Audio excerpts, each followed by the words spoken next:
Ni Wani nak tunjuk untuk kita orang punya picnic mat tau. Siapa yang dekat sini yang nak pergi piknik ataupun nak pergi camping, masih lagi belum ada dengan kita orang punya picnic mat. Jom Wani nak tunjuk untuk kita orang punya picnic mat. Korang boleh tengok video ni sampai habis tau. Kita orang punya picnic mat yang Wani tengah pegang sekarang, kita ada dua version warna tau. Kita ada untuk warna white dan kita ada juga untuk warna black tau.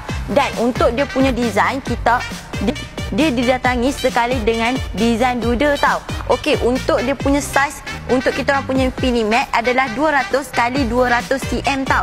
Okey, untuk kita orang punya picnic mat, kalau korang nak bawa pergi camping ke, pergi piknik ke, ataupun korang nak letak dekat rumah pun memang sangat-sangat sesuai tau. Untuk kita orang punya picnic mat juga, kalau korang beli, you guys akan dapat satu strap macam ni tau. Okey, untuk dia punya material, untuk material bahagian atas, dia punya material adalah cotton polyester tau. Dan untuk lapisan bahagian bawah, dia waterproof, dia punya material adalah aluminium film tau. So yang mana berminat dan yang mana belum lagi ada dengan kita orang punya picnic mat, korang boleh dapatkan sekarang dekat beg kuning, dan jangan lupa korang boleh tekan button follow tau. Bye.